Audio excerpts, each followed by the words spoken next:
وہ دو ان خلیفہ رسول خدا کا، امیر اہل ایمان اہل رضا کا، وہ دو ان خلیفہ رسول خدا کا، امیر اہل ایمان اہل رضا کا، وہ تیرے جگر دار شمشیر برا، وہ ضرب الہی وہ فاروق دورہ ہے، اس کی بھلا کوئی تعریف کی حد، وہ مرضی رب ہے دعائے محمد، ہوا حق پرستی کا جب سے وہ قائل، گرزنے لگا اس کی ہیبت سے باتیں، کہا کون ہے جو مقابل میں آئے، مجھے میرے ایمان سے روک پائے، عمل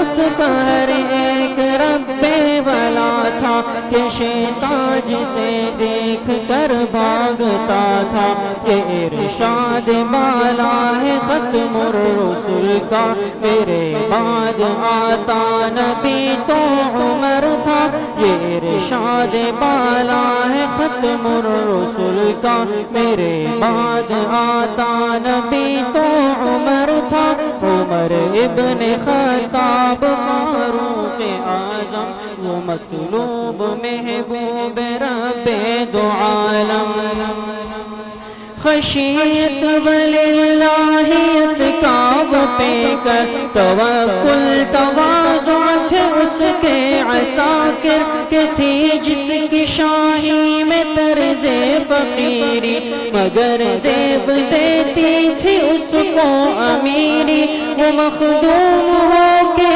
بھی خادم تھا سب کا، اسے خوف رہتا تھا بس اپنے رب کا، تھا خلق خدا کا خیال اس کو اتنا، مدینے میں راتوں کو وہ گھومتا تھا، تھا خلق خدا کا خیال اس کو اتنا، مدینے میں راتوں کو وہ گھومتا تھا، عمر ابن خطاب فاروق اعظم، وہ مطلوب محبوب رب دو عالم، جو ارشاد فرمایا تھا مصطفیٰ نے، کیا اس کو پورا عمر کے خدا نے، کہ فارا سے لے کر ایران ہوگا، بہرحال غالب مسلمان ہوگا، فتوحات جس کی قدم چھومتی تھی،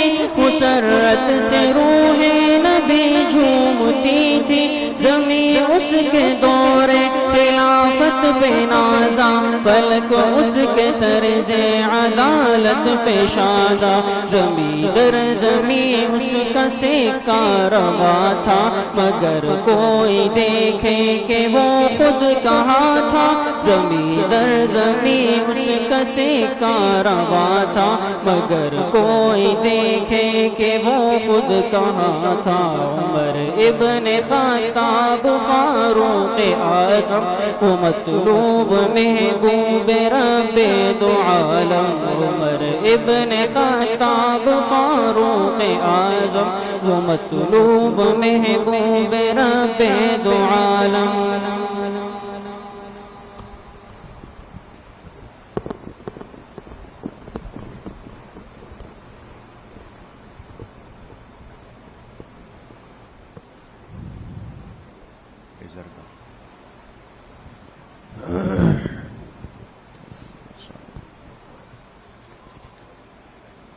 بسم الله الرحمن الرحيم، نحمده ونصلي ونسلم على رسوله الكريم، أما بعد فأعوذ بالله من الشيطان الرجيم، بسم الله الرحمن الرحيم، محمد رسول الله والذين معه أشداء على الكفار رحماء بينهم، وقال رسول الله صلى الله عليه وسلم لو كان بعدي نبي لكان عمر، صدق الله وصدق رسوله النبي الكريم، يا رب صل وسلم دائما أبدا على حبيبك خير الخلق كلهم تمام ساتھی ایک مرتبہ محبت و عقیدت سے درود شریف پڑھ لیں۔ اللہم صل علی محمد وعلی آل محمد کما صلیت علی ابراہیم وعلی آل ابراہیم انک حمید مجید۔ اللہم بارک علی محمد وعلی آل محمد کما بارکت علی ابراہیم وعلی آل ابراہیم انک حمید مجید۔ میرے انتہائی قابل قدر دوستوں، بھائیوں اور بزرگوں، الحمدللہ آج ہم اس مبارک سلسلے تاریخ اسلام کی مجلس نمبر 18 میں سب تشریف فرما ہے۔ اللہ پاک آپ سب کی اس حاضری کو، اس آنے کو، سننے اور سنانے کو اپنی بارگاہ عالیہ میں قبول فرمائیں، اور ہم سب حاضرین و حاضرات، سامعین و سامعات کے ظاہر و باطن کی اصلاح کا ذریعہ بنائیں۔ بات چل رہی ہے دین اسلام کی تاریخ سے متعلق، اور اس میں سے 2 حصے ہم نے پڑھ لیے ہیں، سن چکے ہیں۔ ایک حصہ جو سیرت طیبہ کا، یعنی جناب نبی کریم صلی اللہ علیہ وسلم کی حیات طیبہ کا ہے، اور آپ کے اس دنیا سے تشریف لے جانے کے بعد آپ کی جگہ جو خلیفہ اول بنے امت کے حضرت ابوبکر صدیق رضی اللہ تعالی عنہ، ان کی پوری زندگی، ان کے حالات، ان کی خدمات، ان کی قربانیاں، وہ سب آپ کے سامنے ترتیب اور تفصیل کے ساتھ بیان ہو گئی۔ آج کی مجلس سے انشاءاللہ ہم اس امت کے خلیفہ دوم اور خلافت راشدہ کے منصب نمبر 2 پر تشریف فرما ہونے والی شخصیت حضرت عمر فاروق رضی اللہ تعالی عنہ کی حیات اور ان کے حالات کو آج کی مجلس سے انشاءاللہ شروع کریں گے۔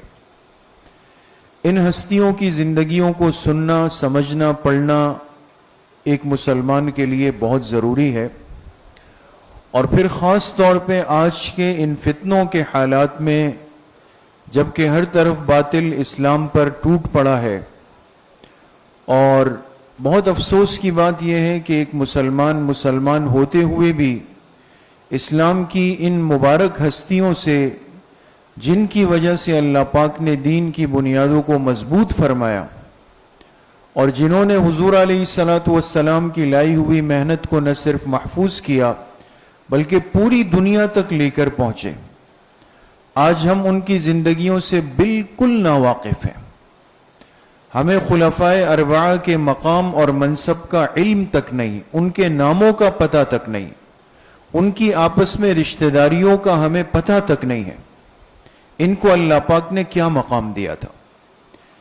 جب ایک مسلمان ان کی زندگیوں کو پڑھتا ہے، سنتا ہے، تو اس کے سامنے حضور علیہ السلام کی مبارک زندگی کا عملی نمونہ پیش ہوتا ہے، اس لیے کہ انہوں نے اپنا سب کچھ اس دین پہ قربان کیا ہے۔ آج ہمارے اندر قربانی کا جذبہ اور اخلاقی صفات کی کمزوری کیوں پیدا ہوئی؟ اس لیے کہ ہم نے ان حسرات کو، ان کی زندگیوں کو پڑھا نہیں، سنا نہیں۔ ہم کہتے ہیں یہ تو کیا ہے، 40-45 منٹ کی مجلس میں آ کے چند باتیں بیان کر دی، سن لی اور چلے گئے۔ ایسا نہیں ہے دوستو۔ قرآن کریم میں اللہ پاک نے اپنے حبیب صلی اللہ علیہ وسلم کو حکم دیا، وَذَكِّرْهُمْ بِأَيَّامِ اللَّهِ، پر میں اپنی امت کو اللہ پاک کی طرف سے پیش آنے والے ان مخصوص ایام، حالات اور موقعوں کا تذکرہ وقتاً فوقتاً کرتے رہا کرے۔ انسان کی فطرت یہ ہے، یاد رکھیں دوستو، جس چیز کے تذکرے ہمارے ماحول میں زیادہ ہوں گے، ہمارے دلوں میں انہی کی عظمت بیٹھ جائے گی۔ آج باطل کے تذکرے ہیں، کفر کے تذکرے ہیں، ان کی بنائی ہوئی چیزوں کے تذکرے ہیں، گانوں باجوں کے تذکرے ہیں، موبائلوں و گاڑیوں کے تذکرے ہیں، تو نتیجہ کیا ہے؟ آج کی اس امت کے دلوں کے اندر ان چیزوں کی عظمت اور طلب بیٹھ گئی۔ ہر آدمی اس فکر میں ہے کہ بھئی میرا لباس ایسا ہو، میری سواری ایسی ہو، میرا گھر ایسا ہو، میرا موبائل ایسا ہو، میرا کاروبار ایسا ہو۔ تو آپ بتائیں، جب ہر ایک کی سوچ اس رخ پہ چل پڑی تو اس دین کے لیے قربانی پھر کون دے گا؟ باطل کے لیے تو میدان ہم نے کھلا چھوڑ دیا، اب اس کی مرضی، کبھی اس کا بس چلے تو آپ علیہ السلام کی ختم نبوت کے اوپر ٹوٹ جائے، کبھی اس کا بس چلے تو صحابہ اکرام پہ، کبھی بس چلے تو اہل بیت پہ، کبھی بس چلے تو قرآن کریم پہ، کبھی بس چلے تو شاعر اسلام پہ۔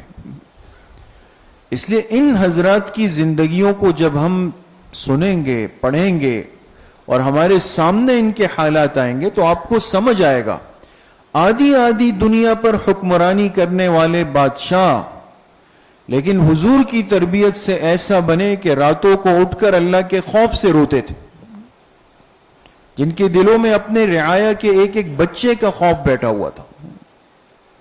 اس لیے ان کی زندگیوں کو آج جاننا بہت ضروری ہے۔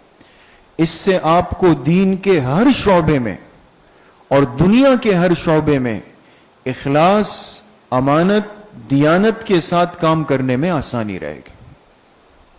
تو آج سے انشاءاللہ حضرت عمر رضی اللہ عنہ کی حیات مبارکہ کا بیان شروع ہوگا، اور ان کی جو زندگی ہے وہ بھی دو حصوں میں تقسیم ہوتی ہے۔ ایک حصہ حضرت عمر رضی اللہ عنہ کا وہ ہے جو کہلائے گا ولادت تا خلافت، جیسے آپ نے پیچھے بھی سنا۔ ولادت کس کو کہتے ہیں؟ پیدائش کو۔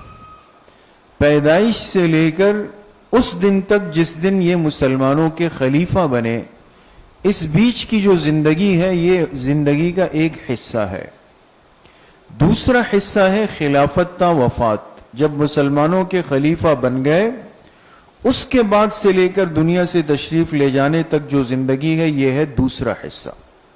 آج انشاءاللہ آج کی مجلس سے ہم بات شروع کریں گے ولادت تا خلافت۔ جی، حضرت عمر رضی اللہ عنہ کی ولادت تا خلافت میں چار باتیں ہمیں سمجھنا ضروری ہے۔ کتنی باتیں؟ چار باتیں۔ پہلی بات یہ کہ نام و نسب، دیکھیں یہ بنیاد ہوتی ہے، ہمیشہ یہ بات یاد رکھیں۔ یہ ہم کوئی کلاس 1 کی اردو نہیں پڑھ رہے دوستو، کہ جیسے بچوں کو کہتے ہیں کہ بانی پاکستان کا نام کیا تھا، ہے نا؟ لیکن آج کے ہمارے بچوں کو کیوں پڑھایا جاتا ہے؟ کل یہ بچہ بڑا ہو کر اگر کوئی دشمن ملک اس سے پوچھے کہ بھئی آپ کا ملک بنانے میں اصل محنت کس کی تھی، تو یہ ڈھپ کے کہہ سکے کہ جی فلاں ابن فلاں کی تھی، اس کو پتا تو ہو۔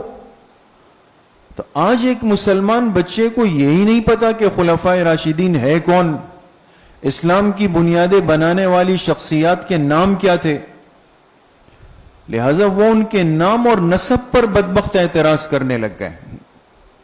آپ کے پاس ان ہستیوں کے نام بھی ہو، نسب بھی ہو، تو نام و نسب کیا تھا؟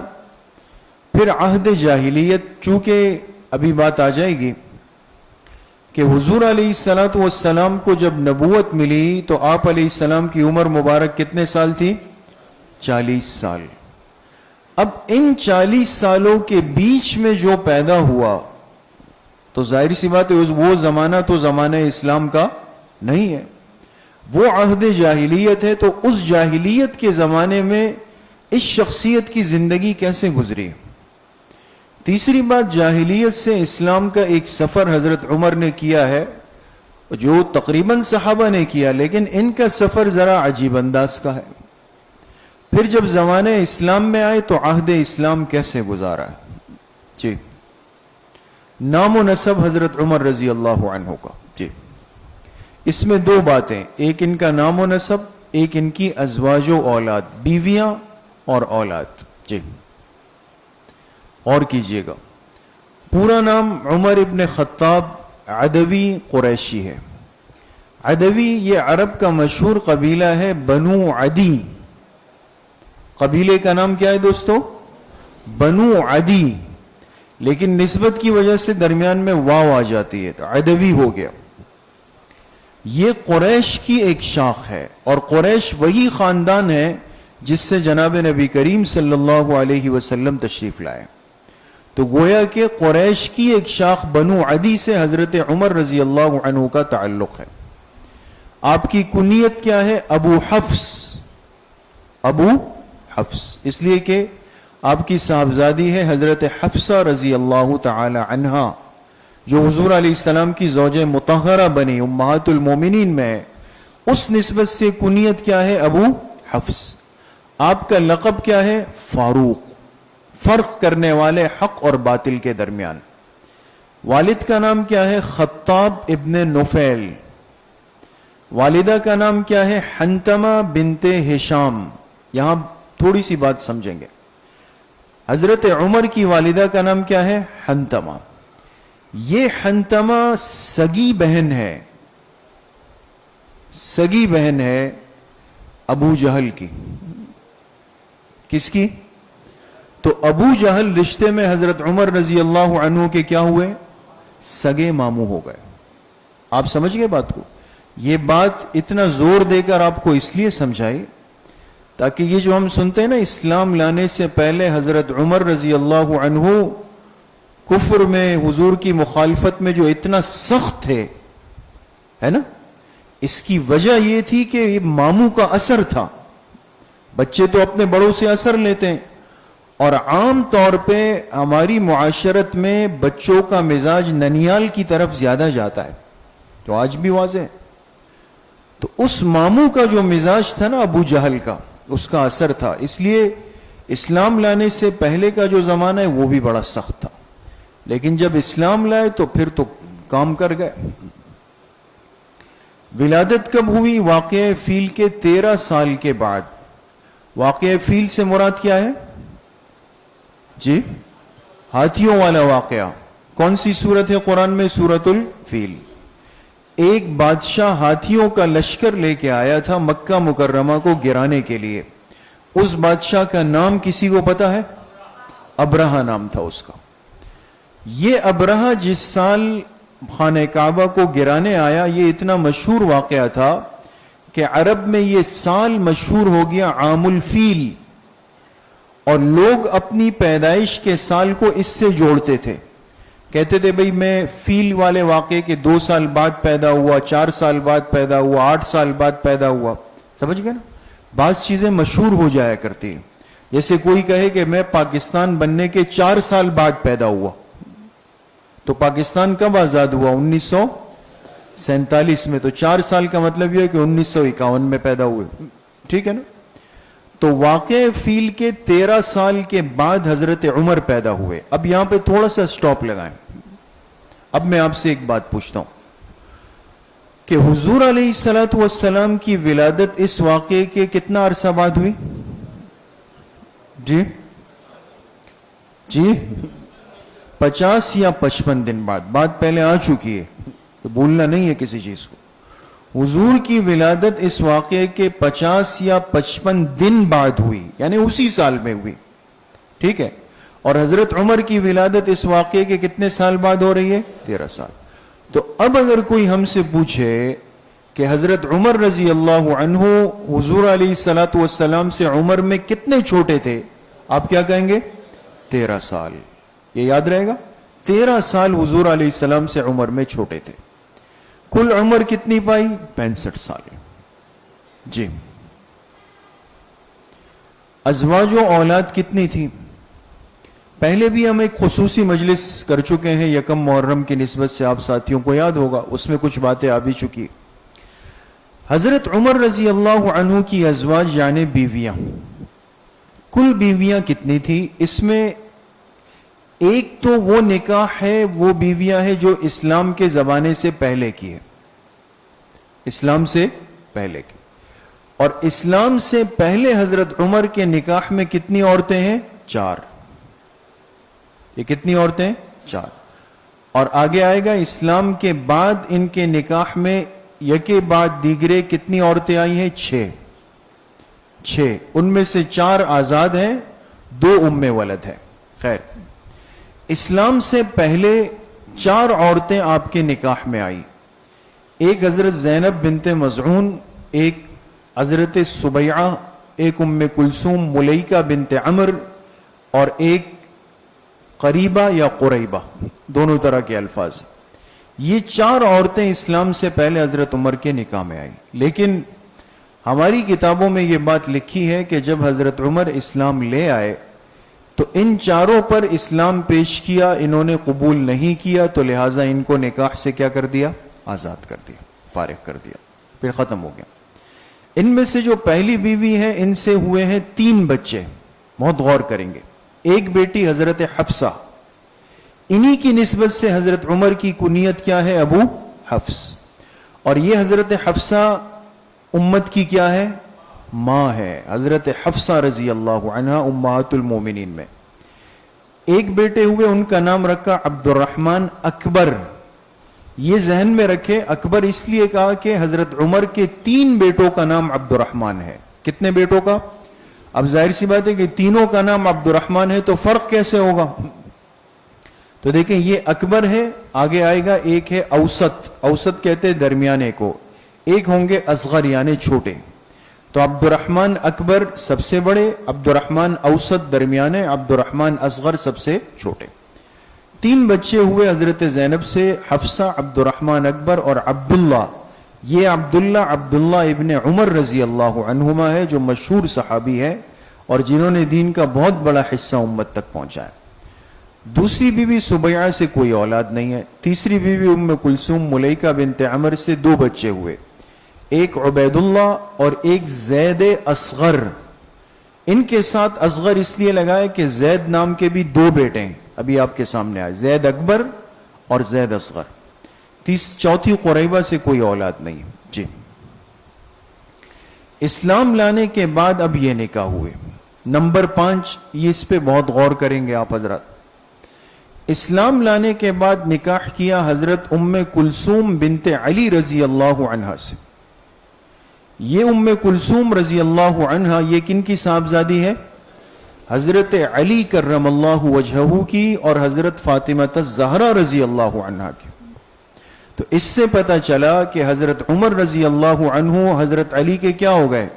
داماد ہو گئے. داماد ہو گئے. اور یہ بات بار بار آ رہی ہے کہ انسان داماد اس کو بناتا ہے جس پر اعتماد بھی ہوتا ہے, اطمینان بھی ہوتا ہے, محبت بھی ہوتی ہے. ایسا ہی ہے نا. اگر آج کی اس فتنوں کے دور میں, اس زمانے کے اندر انسان داماد ڈھونڈنے کے لیے 100 باتیں تلاش کرتا ہے, تو اس خیر القرون میں حضور کے صحبت یافتہ لوگ, اور ہم یہ کہیں کہ نعوذ باللہ انہوں نے اپنی بیٹی اٹھا کر ایسے شخص کو دے دی جن سے ان کو کوئی محبت نہیں تھی, یہ حضور کی تربیت پر اعتراض آئے گا. تو انہوں نے اپنی صاحبزادی حضرت ام کلثوم کا نکاح کیا حضرت عمر ابن خطاب رضی اللہ عنہ سے. ان کے داماد بن گئے. ان سے 2 بچے ہوئے, ایک زید, ایک رقیہ. چھٹا نکاح کیا جمیلہ بنت ثابت سے. ان سے بیٹے پیدا ہوئے عاصم. یہ عاصم حضرت عمر رضی اللہ عنہ کے بیٹے ہیں, اور ان کی ایک خصوصیت یاد رکھیں دوستوں, انہی کے پوتے ہیں جن کا نام کیا ہے؟ کوئی مجمع میں سے بتا دے. انہی کے پوتے ہیں جن کا نام کیا ہے؟ کسی کو نہیں پتا؟ حضرت عمر ابن عبدالعزیز رحمت اللہ علیہ. سمجھ گئے؟ جو بڑی ہستی گزری ہے وہ انہی کے پوتے ہیں. 7واں نکاح کیا ام حکیم بنت حارث. ان سے ایک بچی ہوئی فاطمہ. 8واں نکاح کیا عاتکہ بنت زید. ان سے ایک بیٹے ہوئے ہیں عیاض. یہ نکاح تھے. 2 حضرت عمر کی ام ولد ہے. یہ بات میں پہلے ایک مجلس میں سمجھا بھی چکا ہوں, دوبارہ عرض کر دیتا ہوں کہ ام ولد کس کو کہتے ہیں. دیکھیں, ایک طریقہ تو اسلام کے اندر ہے نکاح کا, جو قیامت تک چلے گا. ایک طریقہ ابتدائے اسلام میں ایسا تھا, اب نہیں ہے. اب نہیں ہے, وہ نظام ختم ہو چکا, کہ باندیاں آتی تھی جہاد کے اندر. مسلمانوں نے جہاد کیا, کافروں پہ غالب آ گئے, ان کی عورتیں قید میں آنے کے بعد باندی بن جاتی تھی. اس کو عربی میں اما کہتے ہیں, اما, الف میم گولتا, امتن. اور باندی سے بغیر نکاح کے استمتاع کرنا یعنی جماع کرنا جائز ہے. اگر کوئی مسلمان اپنی باندی کے ساتھ استمتاع کر لے اور اس باندی سے بچہ پیدا ہو جائے, غور کیجئے گا, اس باندی سے کیا پیدا ہو جائے؟ بچہ پیدا ہو جائے, تو اب وہ باندی عام باندی نہیں رہتی, بلکہ وہ کیا بن جاتی ہے؟ ام ولد بن جاتی ہے. کیا بن جاتی ہے؟ تو حضرت عمر کی کتنی ام ولد ہیں؟ 2. ایک یہ لوہیہ، ان سے بیٹے ہیں عبد الرحمن اصغر. ایک ہے فقیہہ، ان سے 2 بچے ہیں، ایک زینب، ایک عبد الرحمن اوسط. سمجھ میں آ گئی؟ تو حضرت عمر رضی اللہ عنہ کی ازواج بھی ہمیں پتہ ہے، اولاد بھی ہمیں پتہ ہے، پوری زندگی یاد ہے اس امت کو. جی. دوسری بات یہ کہ جاہلیت کا زمانہ کیسے گزرا. اب زمانہ جاہلیت آپ حضرات ہمیشہ سنتے ہیں کہ یہ عرب کے اندر ایک بہت تاریک، ظلم، اندھیرے کا، زیادتیوں کا زمانہ رہا ہے. لیکن اس کے باوجود بھی حضرت عمر رضی اللہ عنہ نے یہ زمانہ بہت محفوظ گزارا ہے. آپ دیکھیں گے کہ زمانہ جاہلیت میں جب تک ابھی اسلام کا سورج طلوع نہیں ہوا، حضرت عمر اسلام میں نہیں آئے، انہوں نے یہ زندگی کہاں اور کیسے گزاری. 6 کام ان کے بہت بڑے. ایک تو سفارت کا. ابھی آپ نے پڑھا کہ ان کا تعلق تھا عرب کے کون سے قبیلے؟ بنو عدی سے. اور بنو عدی وہ قبیلہ تھا کہ جن کو ایک مقام حاصل تھا کہ 2 قوموں میں، قبیلوں میں اختلاف ہوتا تو یہ جا کر ثالث بنتے، یعنی تیسرا فرد بن کے ان میں جوڑ کر آتے تھے. جیسے ہوتا ہے نا، بعض لوگ اس کام میں ماہر ہوتے ہیں، ان کو بلائے جاتے ہیں، بھئی آپ جرگے میں آ کر بیٹھے، آپ ہمارا فیصلہ کریں نا. تو بنو عدی وہ قبیلہ تھا کہ جن کو یہ حیثیت حاصل تھی کہ یہ لوگوں کے فیصلے کرتے تھے. تو پھر بنو عدی نے اس میں خاص طور پہ اپنا سفیر بنایا ہوا تھا. کس کو؟ حضرت عمر رضی اللہ. اس لیے کہ ان کو جوڑنے میں، بولنے میں، سمجھانے میں اور پھر اپنی بات منوانے میں اللہ پاک نے بڑا ملکہ دیا تھا. تو سفارت کا ایک بڑا کردار رہا ان کا. دوسرا، تجارت کے امور میں بہت ماہر تھے، اس زمانے سے تجارت سے جڑے ہوئے. تیسری، ان کی شجاعت تو ہمیشہ سے مسلم تھی، اسلام لانے سے پہلے بھی اور اسلام لانے کے بعد بھی. بہت ہی بہادر جری آدمی تھے. اگر کسی چیز کو غلط دیکھ لیتے تو پھر قبول نہیں کرتے تھے. یہاں تک کہ بہت سارے واقعات آپ کے سامنے آئیں گے کہ خود جناب نبی کریم صلی اللہ علیہ وسلم کے سامنے بعض باتیں ان کو سمجھ نہیں آتی تو کھل کے اس کا اظہار کرتے تھے اور بولتے کہ فلاں منافق ہے، ہم کیوں اس کے ساتھ نرمی کریں. چوتھا یہ کہ تعلیم. عرب کے اندر جو علوم رائج تھے، خاص طور پہ اشعار کے، لغت کے، فصاحت کے، بلاغت کے، اس میں نہایت درجے کا بڑا مقام رکھتے تھے. زبان کے اعتبار سے بہت زیادہ فصیح تھے. اور نمبر 6، جفاکش. مشکل سے مشکل کام اپنے ذمے لے لیا کرتے تھے، اس کو پورا بھی کرتے تھے. یعنی یہ وہ صفات و اخلاق ہے جو جاہلیت کے زمانے میں بھی کن کے اندر رہی؟ حضرت عمر رضی اللہ عنہ. یہ باتیں اس لیے سمجھنا ضروری ہے کہ نعوذ باللہ من ذالکم آج ایسے دشمنان دین وجود میں آ چکے ہیں کہ جو الٹی سیدھی باتیں بنا کر تاکہ ہمارے ذہنوں میں، دل دماغ میں، اعتقاد میں ان ہستیوں کی کمتری پیدا کی جائے. تو کبھی کہا جائے گا انہوں نے جاہلیت میں یہ کیا، انہوں نے یہ کیا، انہوں نے یہ کیا. نعوذ باللہ. ایک مسلمان کو پتا ہو کہ حضرت عمر رضی اللہ عنہ کا جاہلیت کا زمانہ بھی کیسے گزرا ہے. جی. اب یہ دیکھیں حضرت عمر رضی اللہ عنہ کا جو گھر تھا یہ حرم مکی ہے. یہ نقشہ پہلے بھی آ چکا ہے. یہ آپ دیکھ سکتے ہیں جہاں پہ روشنی پڑ رہی ہے، یہ لکھا ہے مولد الرسول صلی اللہ علیہ وسلم، ہے نا. صفا اور مروہ کی جو پٹی چل رہی ہے نا، یہ صفا ہے، یہ مروہ ہے. اس میں مروہ کے قریب ایک علاقہ تھا سوق اللیل کا. کس نام سے؟ سوق اللیل. ہم سیرت میں پڑھ چکے ہیں حضور علیہ السلام کا جو آبائی گھر تھا وہ کس علاقے میں تھا؟ سوق اللیل میں. دیکھیں بالکل اس طرف ہے. اور ایک علاقہ یہ ہے، آپ دیکھیں اس علاقے کو آج کل کہتے ہیں مسفلہ، جہاں پہ باب عبدالعزیز اور باب ملک فہد بنے نا، اسی جگہ پہ یہ ان سب حضرات کے گھر تھے. یہ حضرت عمر رضی اللہ عنہ کا گھر ہے. ان کے ساتھ برابر میں حضرت ابو بکر کا، ان کے ساتھ برابر میں حضرت حمزہ رضی اللہ عنہ. یہ حضرت عمر رضی اللہ عنہ کا گھر ہے. اور آپ دیکھیں یہ لکھا ہے دار الندوہ، یہ ان کی میٹنگ کی جگہ تھی جہاں مشرکین سردار بیٹھ کر کے اسلام کے خلاف منصوبے بناتے تھے. یہ دار الندوہ بھی اسی جگہ پر ہے، حضرت عمر کا گھر بھی اسی جگہ پر ہے. آج بالکل حضرت عمر کے گھر کی جگہ پر ہی مکہ مکرمہ کا مشہور کلاک ٹاور بنا ہوا ہے، جو آپ جانتے ہیں نا. آگے چلے. یہ جو مشہور کلاک ٹاور بنا ہوا ہے، محققین کہتے ہیں کہ یہ بالکل حضرت عمر رضی اللہ عنہ اور ان حضرات کی رہائش اسی جگہ پر تھی. جی جی، یہ آپ دیکھ سکتے ہیں، یہ ہے دار ارقم. یہ کیا لکھا ہے؟ دار ارقم. اس دار ارقم کا بہت بڑا کردار ہے. آپ کو یاد ہونا چاہیے جب حضور علیہ الصلوۃ والسلام کو نبوت ملی اور آپ نے دعوت کا کام شروع کیا، بالکل خاموشی کے ساتھ. حکم یہ تھا کہ چھپا کر ہو، دکھا کر نہ ہو. اس کے لیے جس صحابی کا گھر منتخب ہوا وہ ایک نوجوان نوعمر لڑکے تھے، حضرت ارقم. ان کا گھر منتخب ہوا، یہ کہلاتا تھا دار ارقم. اور جو ایمان لاتا تو اس کو دار ارقم خاموشی سے لے جاتے، وہاں حضور علیہ السلام ان کو دعوت دیتے. تو حضرت عمر جب اسلام لائے تو اس میں دار ارقم کا ایک کردار آگے آئے گا. یہ دار ارقم اس طرف تھا، یہ بھی بالکل جہاں سے صفا کی سعی شروع ہوتی ہے نا، بالکل اس کے پاس دار ارقم ہے. یہ دیکھیں بالکل یہ جو صفا ہے یہ بھی پرانی تصویر ہے. یہاں پہ حضرت ارقم کا گھر ہے، یہ آپ دیکھ سکتے ہیں. یہ صفا مروہ کی اس زمانے کی پٹی چل رہی، یہ صفا ہے اور یہ مروہ ہے. یہ جو صفا میں گنبد بنایا ہے اسی کے بالکل نیچے دار ارقم ہے، حضرت ارقم رضی اللہ عنہ کا گھر ہے.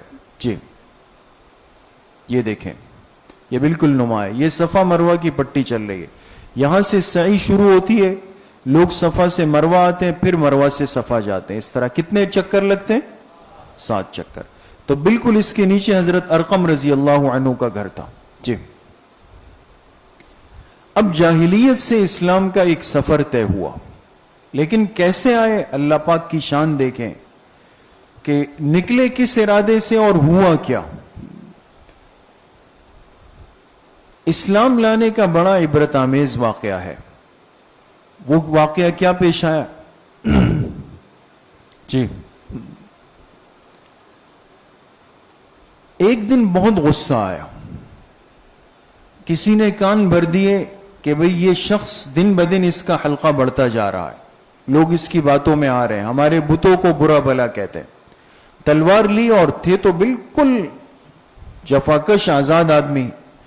تو کہا کہ آج تو ختم کر کے آ جاؤں گا، کام تمام کر دوں گا تاکہ یہ قضیہ ہی ختم ہو جائے. تو حضور علیہ الصلوۃ والسلام کے قتل کے ارادے سے نکلے، لیکن یہ پتہ نہیں تھا کہ شکار کرنے کو آئے، شکار ہو کے چلے. آئے تھے حضور علیہ السلام کی جان لینے، لیکن خود اپنی جان ان کے حوالے کر دی. اب جا رہے راستے میں ان کے ایک رشتہ دار مل گئے، ان کا نام تھا نعیم. یہ نعیم نہیں ہے، نعیم مل گئے. نعیم نے حضرت عمر کو دیکھا، غصے میں ننگی تلوار لے کے جا رہے ہیں. فرمایا کہاں جا رہے ہیں؟ کہا جا کے مسلمانوں کے پیغمبر کا آج قصہ ختم کرنا ہے. انہوں نے کہا اچھا، پہلے جا کے اپنے گھر کی تو خبر لیں.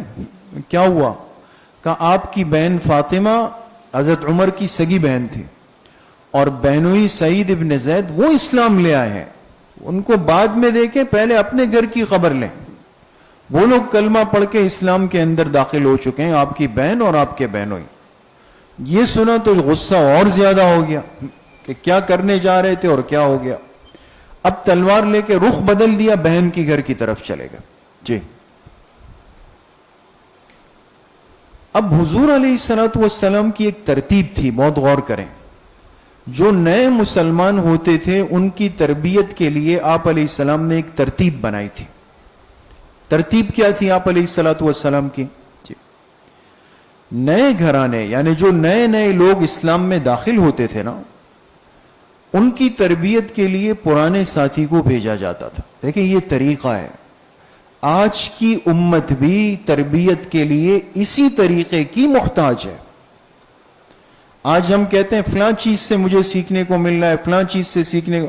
موبائل نوجوانوں نے ہاتھ میں پکڑے ہوئے ہیں اور کہتے ہیں جی اس میں اتنی کتابیں اپلوڈ ہو گئی ہے، اس میں یہ آ گیا ہے، اس میں مکتبۃ الشاملہ ہے، اس میں یہ ہے یہ ہے، اور ہم اس کو جو ہے سن کر دیکھ کر اس سے دین سیکھ رہے ہیں. حاشا و کلا، نہیں ہو سکتا ہے دوستو. دین سیکھنے کی ترتیب وہی ہوگی جو اللہ کے پیغمبر امت کو دے کے گئے. سیکھے ہوئے سے دین سیکھنا پڑے گا آپ کو. جس کے پاس دین ہے اس سے آپ کو دین حاصل کرنا پڑے گا. تو آپ پرانے ساتھی کو بھیجتے تو ان کے گھر میں، یعنی جو حضرت عمر کی بہن تھی نا، حضرت فاطمہ اور سعید ابن زید، ان کے گھر ایک صحابی کو بھیجا. ان کا نام کیا تھا؟ حضرت خباب. حضرت خباب رضی اللہ عنہ. یہ قرآن کے بڑے قاری تھے. اب ان کو تو کچھ نہیں پتا تھا کہ باہر کیا ہونے والا ہے. یہ ان کے گھر آ کے ان کو قرآن کی تعلیم دے رہے ہیں، شوہر بیوی کو. اور حضرت عمر جب باہر پہنچے تو پہلے باہر کھڑے ہو کر کان لگایا، اندر سے کچھ آواز آ رہی ہے. سمجھ گئے کہ واقعی بات تو سچ ہے کہ انہوں نے دین قبول کر لیا ہے. تو فوراً گھر میں داخل ہو کر جا کے ان کو مارنا شروع کیا. اچھا، انہوں نے جب محسوس کیا نا کہ حضرت عمر آئے تو ایک کام انہوں نے کیا کہ جو حضرت خباب ان کے قاری صاحب تھے نا، جو ان کو قرآن پڑھا رہے تھے، ان کو پہلے اندر چھپا دیا. یہ نہیں کہ ان کو بھی پٹوایا کہ آئے یہ قاری صاحب آپ بھی ہمارے ساتھ ہو جائے، نہیں. استاذ کا اتنا خیال رکھا کہ ان کو پہلے اندر چھپا دیا، حضرت خباب کو، ان کی حفاظت کی. اور پھر یہ دونوں کھڑے. حضرت عمر جا کے پہلے تو بہن کو مارنا شروع کیا، یہاں تک کہ بہن کے چہرے سے خون نکلا. اب جب دیکھا تو حضرت عمر کو ان کی ضمیر نے ملامت کیا. انسان ہے، دیکھیں اسلام نہیں لائے، جاہلیت کا زمانہ ہے، بڑے سخت مزاج ہیں کفر کے اندر. لیکن میرے عزیزوں، دوستوں، بزرگوں، ایک بات فطرت انسانی میں ہے. جو سلیم الفطرت انسان ہوتا ہے یہ کبھی عورت پہ ہاتھ نہیں اٹھاتا، بہن پہ ہاتھ نہیں اٹھاتا ہے. یہ بدبختی اور بدنصیبی اس شخص کے حصے میں آتی ہے جو فطرت چھوڑ دیتا ہے. آج سب سے آسان کام کیا ہے؟ باہر کسی سے لڑائی ہوئی، جھگڑا ہوا، مال مار دیا، کاروباری نقصان ہوا، آ کے وہ سارا غصہ اپنی بیوی پر اتار دے یا گھر کی مستورات پہ اتار دے. ہے یا نہیں ہے دوستو؟ باہر کوئی مصیبت ہو گئی، آ کے عورت کو مارنا شروع کر دیا، اس کمزور کو. یہ کمزور انسان کی دلیل، یہ کوئی کمال اور بہادری نہیں ہے دوستو، شجاعت نہیں ہے. دین اسلام نے عورت کو عزت دی ہے، اس پہ ہاتھ اٹھانے کا نہیں کہا ہے. پھر چاہے کہ سگی بہن ہو، حق ہوتا ہے. اب جب یہ دیکھا نا حضرت عمر جیسے انسان ابھی مسلمان نہیں ہوئے، لیکن ضمیر کو ایک جھٹکا لگا کہ یہ میں نے کیا غلط کام کیا. اب رک گئے. تو جو بہن تھی نا حضرت فاطمہ، انہوں نے اس موقع پہ ایک ایمان افروز جملہ کہا عمر تم کچھ بھی کر لو لیکن ایمان ہمارے دلوں میں داخل ہو چکا.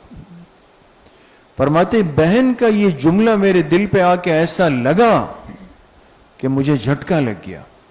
کچھ تو ہے اس دین کے اندر کہ قبول کرنے کے بعد پھر وہ اس سے پیچھے ہٹنے کے لیے تیار نہیں. اس لیے علماء نے فرمایا حضرت عمر کے اسلام میں ان کی بہن کا بہت بڑا حصہ ہے.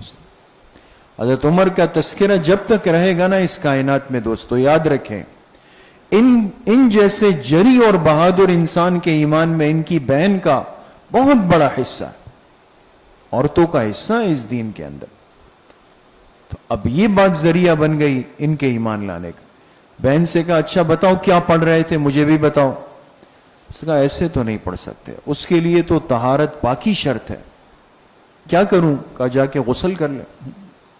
غسل کیا، باہر آئے، پھر ان کے سامنے قرآن کریم کی آیات پڑھی. اب جیسے جیسے قرآن آ رہا ہے نا تو اللہ کا کلام ہے، وہ دل پہ لگ رہا ہے، اثر انداز ہو رہا ہے، اپنا اثر کر رہا ہے.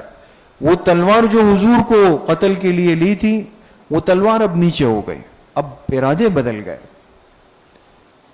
تو کہا کہ اب مجھے حضور کے پاس جانا ہے تاکہ میں اسلام قبول کروں.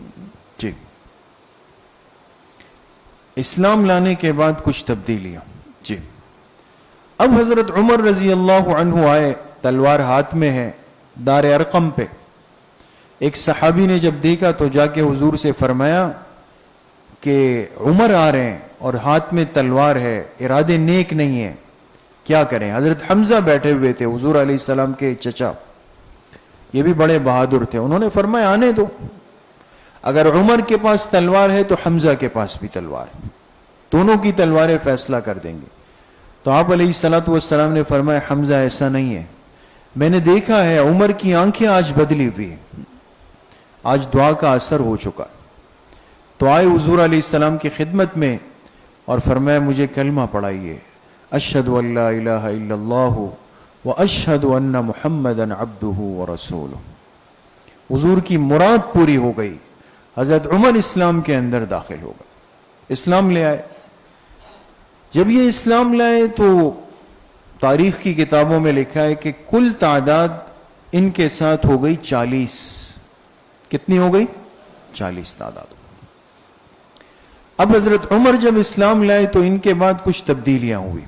انہوں نے کہا کہ ایسا تو نہیں ہوگا، حضور علیہ السلام سے پوچھا ہم حق پر ہیں؟ آپ نے فرمایا بالکل۔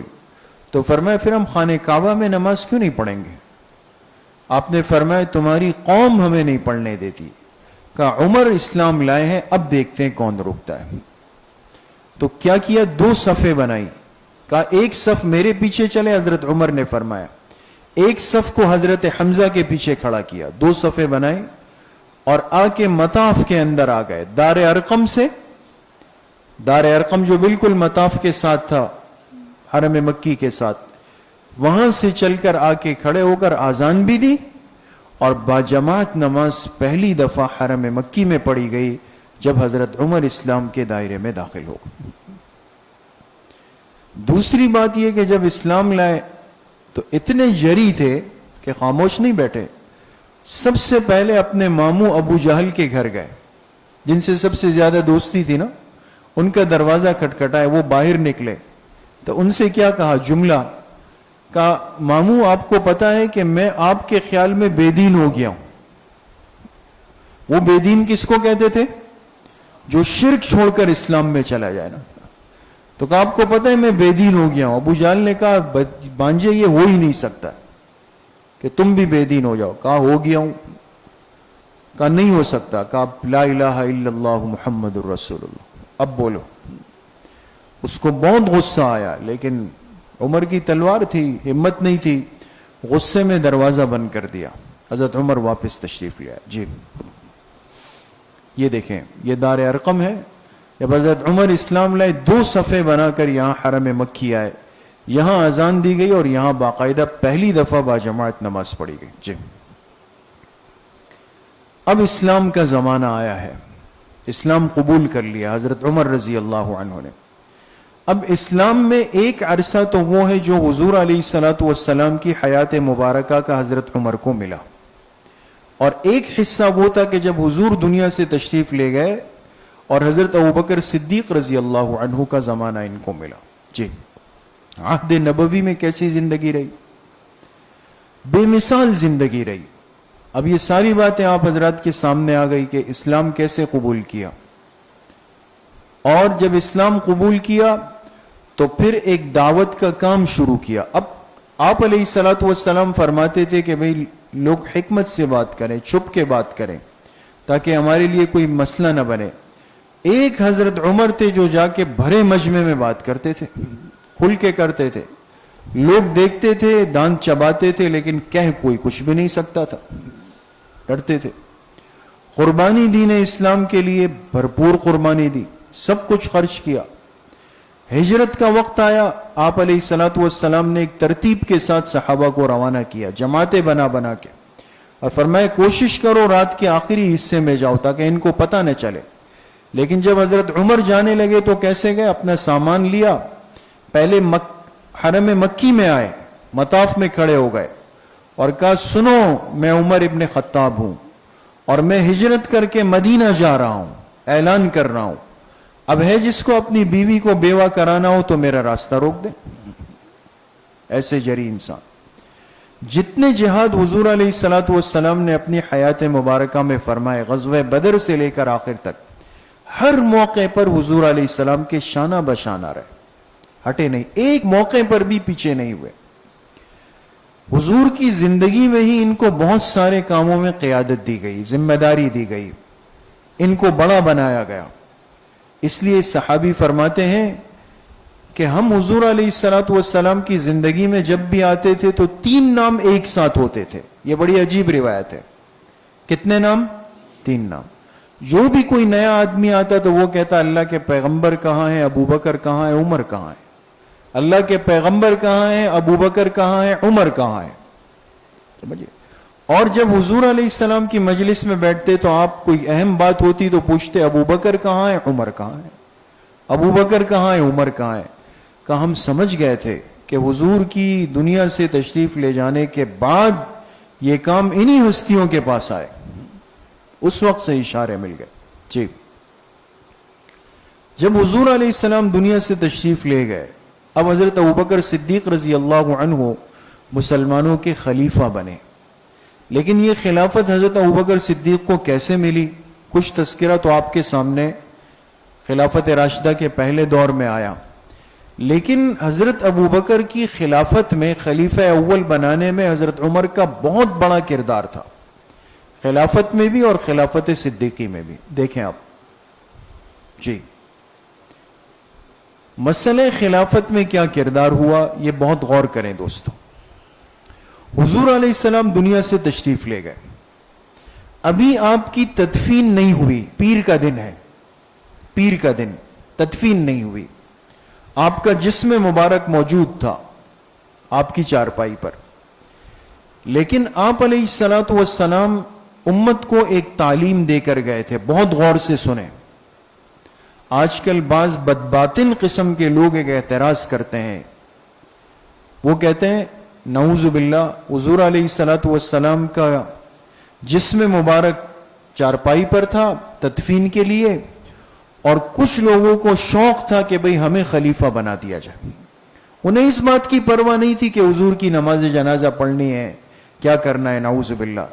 یہ اصل میں اعتراض مقصود ہے، اندر کا وہ بغض نکالنا مقصود ہے حضرات شیخین پہ، حضرت ابوبکر و عمر پہ.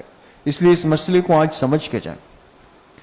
حضور علیہ الصلوۃ والسلام کا انتقال ہوا، آپ کی نماز جنازہ نہیں ہوئی، لیکن آپ نے دنیا سے تشریف لے جانے سے پہلے ایک بات فرمائی تھی کہ میری امت ایک لمحے کے لیے بھی خلیفہ کے بغیر نہیں رہ سکتی ہے. ایک لمحے کے لیے بھی میری امت خلیفہ کے بغیر نہیں رہ سکتی. تو اب آپ بتائیں کہ حضور علیہ الصلوۃ والسلام کے اس فرمان پر عمل کرنے والے حضرات شیخین تھے یا کوئی اور تھے؟ حضرات شیخین تھے. ان کے سامنے تھا کہ ہمیں اب حضور کے بعد سب سے پہلے اس حدیث کو پورا کرنا ہے کہ خلافت کا منصب کسی کے حوالے کر دیا جائے تاکہ امت ایک لمحے کے لیے بھی خلیفہ کے بغیر نہیں رہے. ایسا نہیں ہے نعوذ باللہ کہ حضور کے جسم مبارک کو چھوڑ دیا یا چلے گئے. سارے جو اہل بیت رشتہ دار تھے جو گھر میں اندر آ جا سکتے ہیں وہ وہاں پر تھے. یہاں ایک جگہ تھی سقیفہ بنو ساعدہ، ابھی آ جائے گی اس کی تصویر، مسجد نبوی کے بالکل قریب ایک جگہ ہے. سقیفہ کہتے ہیں قوم کی اجتماعی بیٹھک کو. جیسے بعض بیٹھک ہوتی ہے نا، شہروں میں تو نہیں ہے، گاؤں دیہات میں اس کو چوپال کہتے ہیں، بیٹھک کہتے ہیں، جہاں اجتماعی طور پہ لوگ شام کو بیٹھ کر کوئی مشورہ کرتا ہے، کیا کرتا ہے. جب حضور کا انتقال ہوا تو سقیفہ بنو ساعدہ میں انصار جمع ہونے لگے. انصار یہ مدینہ کے رہنے والے، اور یہ جو منافقین تھے نا، انہوں نے اس موقع پر بہت برا کردار ادا کیا، بدترین. انہوں نے کہا یہ تو بڑا موقع ہے، جو مہاجرین صحابہ ہے وہ حضور کے کفن دفن میں مصروف ہیں، تو چلو آ کے انصار کے کان بھرتے ہیں، ان کا ذہن خراب کرتے ہیں. تو عبداللہ ابن ابی جو منافقین کا سردار تھا نا، اس نے آ کے انصار کے امیر تھے حضرت سعد ابن معاذ رضی اللہ عنہ، یہ بڑے بہادر جنگجو صحابی تھے. ان کو آ کے کہا کہ سعد اب تمہارا حق ہے کہ تم مسلمانوں کے خلیفہ بن جاؤ، اس لیے کہ تم مدینہ کے ہو، تم انصار کے امیر ہو. اب مقصد کوئی وہ نہیں تھا کہ کوئی خلیفہ بنے، مقصد تھا انتشار بن جائے. یہ بات حضرت عمر کو پہنچ گئی کہ عبداللہ ابن ابی یہ شرارت کر رہا ہے. حضرت عمر نے کیا کیا، فوراً حضرت ابو بکر اور حضرت ابو عبیدہ رضی اللہ عنہ ان کو لیا اور سیدھا سقیفہ بنو ساعدہ پہنچے اور وہاں جا کے انصار کو سمجھایا کیا سمجھایا؟ ہم پہلے پڑھ چکے ہیں. ان کو حدیث سنائی کہ آپ علیہ الصلوۃ والسلام امت کو ترتیب دے کے گئے ہیں، آپ پریشان نہ ہو. خلیفہ کون بنے گا؟ تو آپ نے فرمایا الائمۃ من قریش، میرے بعد میری امت کی امامت اور خلافت کن کے پاس آئے گی؟ قریش کے پاس آئے گی. تو لہٰذا کہا آپ لوگ اس میں پریشان نہ ہو، لہٰذا خلیفہ وہ بنے گا جس کا تعلق قریش سے ہوگا، مہاجرین میں سے ہوگا. ٹھیک، وہ حضرات سمجھ گئے. منافقین کا یہ منصوبہ ناکام ہو گیا. اب 3 قریشی حضرات کھڑے ہیں دوستو، غور کریں. ایک حضرت ابوبکر، حضرت عمر اور حضرت ابو عبیدہ. جو بڑا آدمی ہوتا ہے نا، وہ ایسے موقع پہ چھپنے کی کوشش کرتا ہے، کہیں ذمہ داری مجھے نہ مل جائے. یہ تو ہم جیسے کمزور لوگ ہیں جو منصب کے لیے خود بھاگتے ہیں نا کہ بھئی میں بن جاؤں، مجھے بنا دو. حضرت ابوبکر نے جب دیکھا کہ بھئی اب خلیفہ تو مہاجرین میں سے بنے گا، تو فوراً کیا کیا؟ ان 2 حضرات حضرت عمر اور حضرت ابو عبیدہ کے ہاتھ پکڑ کے ان کو آگے کیا. کہا لوگوں سنو، ان 2 میں سے کسی ایک کو اپنا خلیفہ بنا لو، میں بچ جاؤں. حضرت عمر سمجھ گئے کہ یہ تو گیند ہماری کورٹ میں ڈالنا چاہتے ہیں. حضرت عمر نے بھی کمال کیا، انہوں نے حضرت ابوبکر کا ہاتھ پکڑ کے فوراً بیعت کے کلمات کے کہا یہ ہمارے خلیفہ ہیں اور میں سب سے پہلے ابوبکر کے ہاتھ پہ بیعت کرتا ہوں. پھر جتنے لوگ سقیفہ بنو ساعدہ میں موجود تھے انہوں نے بھی بیعت کر لی. یہ خاص بیعت پہلے دن ہو گئی. اگلے دن مسجد نبوی میں عمومی بیعت ہوئی جس میں تقریباً 3000 صحابہ تھے، جس میں حضرت علی کرم اللہ وجہہ بھی شامل تھے. ان تمام حضرات نے حضرت ابوبکر رضی اللہ عنہ کے ہاتھ پر بیعت کر کے ان کو اپنا خلیفہ اول تسلیم کر لیا. جی، یہ آپ دیکھ سکتے ہیں مسجد نبوی شریف ہے، اور بالکل اس کے اس طرف یہ جو جگہ ہے یہ سقیفہ بنو ساعدہ. اب تو یہ جدید تعمیرات کے اندر ختم ہو چکا ہے. یہ ہے جی، یہ ایک باغ ہے جو اس جگہ پر آج کل بنا ہوا ہے، سقیفہ بنو ساعدہ کھجور کا باغ ہے. یہ بھی اس جگہ کی ایک تصویر ہے. جی، تو ایک بیعت تو سقیفہ بنو ساعدہ میں ہوئی، اور اگلے دن عمومی بیعت کہاں ہوئی؟ مسجد نبوی شریف کے اندر ہوئی. جی، 3000 صحابہ نے حضرت ابوبکر کے ہاتھ پر بیعت کر لی. جی، خلافت کا مسئلہ حل ہوا.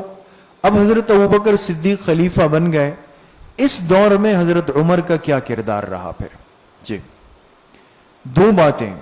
ایک تو ہر اہم معاملے میں حضرت عمر حضرت ابوبکر کے ساتھ رہے، پیچھے نہیں ہوئے. اور 2 عہدے بیک وقت، ایک شعبہ قضا، ایک شعبہ عدل، یہ ذمہ داری حضرت عمر کو دے دی گئی. کیوں؟ اس لیے کہ انسانیت کی بقا کے لیے عدل و انصاف یہ اول نمبر کا درجہ ہے. آج یہ بے سکونی کیوں ہے؟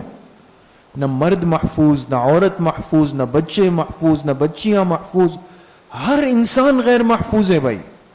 آپ بیچ شہر میں اگر محفوظ نہیں ہیں، آپ اپنی گاڑی میں محفوظ نہیں ہیں، تو پھر آپ کہاں محفوظ ہو جائیں گے؟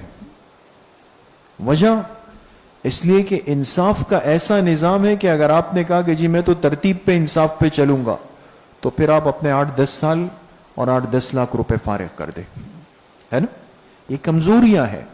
حضرت عمر رضی اللہ عنہ کا تو درہ مشہور تھا، تلوار مشہور تھی. ان کو عدل کے منصب پہ بٹھا دیا. یہ نہیں ہے کہ کل آؤ، پرسوں آؤ، ترسوں آؤ، یہ ہوگا وہ ہوگا، نہیں نہیں. دونوں کو بٹھایا، اس کی بات سنی، اس کی بات سنی، حق ہے اس کو دے دو، نہیں دینا ہے بس سیدھا ہو جا کے گردن اتار دو.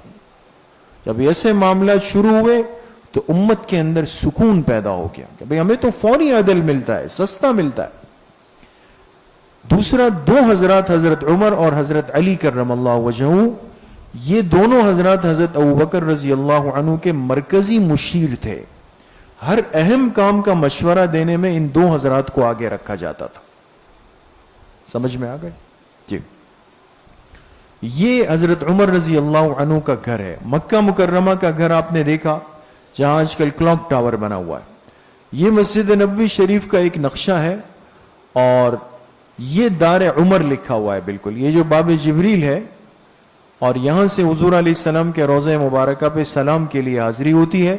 اس کے بالکل اس طرف حضرت عمر رضی اللہ تعالی عنہ کا گھر تھا جو اب تعمیرات کے اندر آ چکا ہے. جی، تو یہ آج کی مجلس تھی. انشاءاللہ آئندہ مجلس میں حضرت عمر رضی اللہ عنہ کے نظام خلافت پر بات شروع کریں گے. اللہ کریم مجھے بھی آپ سب کو صحیح عمل کی توفیق نصیب فرمائے.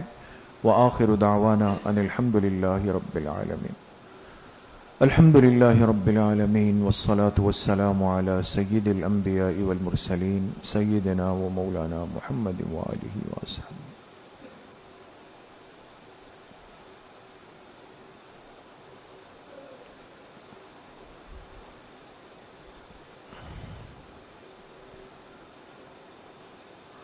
وصلی اللہ وسلم علی نبینا محمد وآلہ واصحابہ اجمعین برحمتک یا ارحم. ایک اعلان سن لیں. انشاءاللہ عشاء کی نماز کے بعد اصلاحی بیان اور ذکر کی مراقبے کی مجلس ہوگی. ساتھی اس میں اہتمام سے شرکت فرمائیں.